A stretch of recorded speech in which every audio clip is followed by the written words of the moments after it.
নমস্কার, আমি সোমা।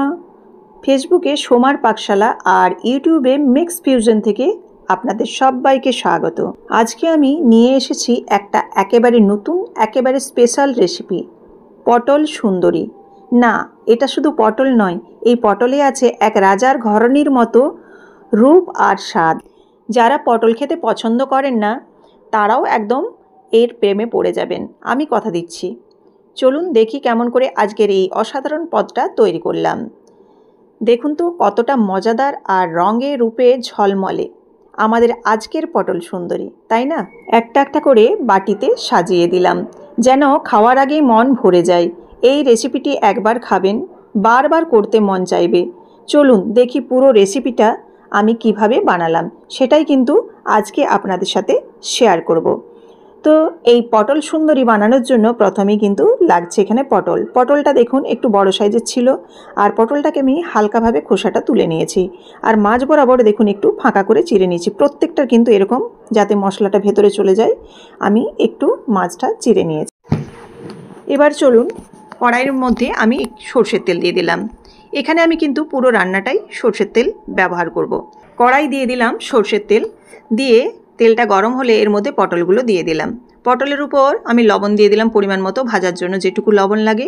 এবার নাড়াচাড়া করে পটলটাকে হালকা করে ভাজবো, খুব একটা কিন্তু কড়া করে পটলটা ভাজবো না।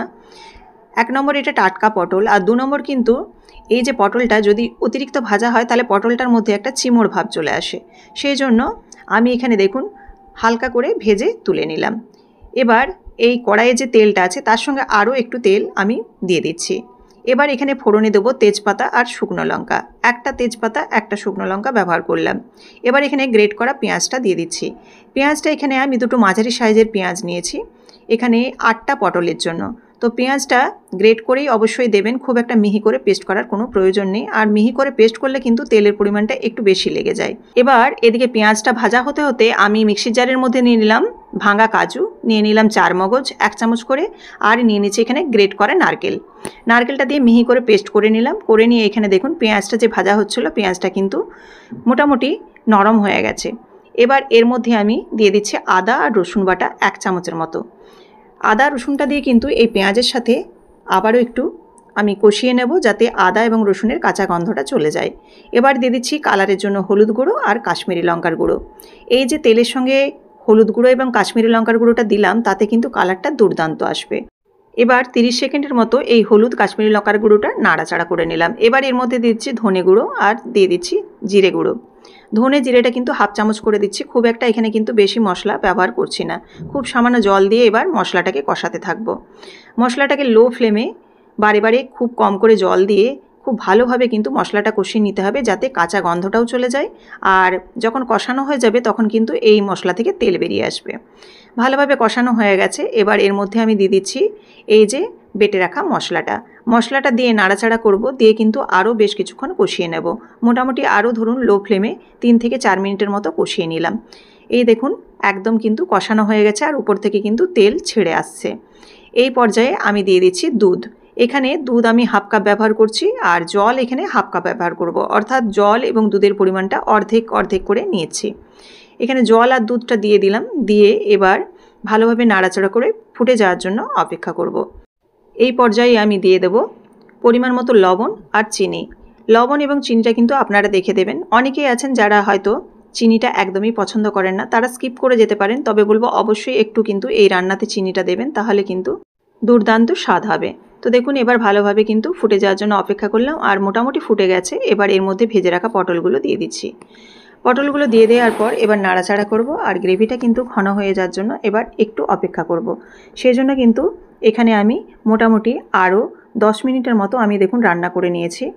অনবরত কিন্তু নাড়াচাড়া করতে হবে, আর ফ্লেমটা অবশ্য লো টু মিডিয়ামে রাখবেন। এবার দেখুন ভালোভাবে নাড়াচাড়া করে গ্রেভিটা কিন্তু অনেকটাই ঘন হয়ে গেছে। এবার এর মধ্যে আমি যেটা দেব সেটা হচ্ছে গরম মশলার গুঁড়ো খুব সামান্য, আর এখানে ফ্রেশ ক্রিম দিয়ে দিচ্ছি আমি। এই যে ফ্রেশ ক্রিম, এটা যদি না থাকে তাহলে যদি দুধের সর থাকে সেটাও আপনারা কিন্তু দিয়ে দিতে পারেন। এবার দেখুন 1 চিমটির মতো আমি গরম মশলা এখানে ব্যবহার করছি, এটা আমার হোমমেড গরম মশলা। গরম মশলাটা কিন্তু একবারে আমি কম ব্যবহার করলাম, আর কমই কিন্তু এখানে ব্যবহার করবেন, তাহলে কিন্তু এর স্বাদটা বেশ ভালো লাগবে, কারণ অতিরিক্ত গরম মশলা দিলে পটলের সেরকম স্বাদ থাকবে না। এবার দেখুন ভালোভাবে নাড়াচাড়া করে নিয়েছি এই ফ্রেশ ক্রিমটা দিয়ে। চাইলে এখানে আপনারা শেষের দিকে 1 চামচ ঘি মেশাতে পারেন, আমি কিন্তু আর সেখানে ঘি ব্যবহার করলাম না। এবার একটা সার্ভিং বলে রেগুলারের মতো আমি রেডি করে নিচ্ছি। পটল সুন্দরী পরিবেশনের জন্য কিন্তু একদম রেডি হয়ে গেছে। তো রেসিপিটি আপনারা দেখলেন। রেসিপিটি আপনাদের কেমন লাগলো অবশ্যই কিন্তু কমেন্ট করে জানাতে ভুলবেন না। অবশ্যই কিন্তু শেয়ার করে দেবেন, যাতে এই রেসিপিটি আরও আমার অন্যান্য বন্ধুরা দেখে বানাতে পারে। যারা নতুন বন্ধু তারা অবশ্যই ফেসবুক থেকে দেখে থাকলে পেজটিকে ফলো করে দেবেন, আর ইউটিউব থেকে দেখে থাকলে অবশ্যই সাবস্ক্রাইব করে বেল বাটনটি প্রেস করে দেবেন।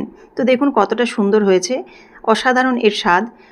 লুচি, রুটি, পরোটা, ভাত বা যে কোনো রাইসের সাথে কিন্তু এই রেসিপিটি খাওয়া যায়। তো আবারও দেখা হচ্ছে নতুন কোনো রেসিপির সাথে। সবাই ভালো থাকবেন। সবাইকে ধন্যবাদ।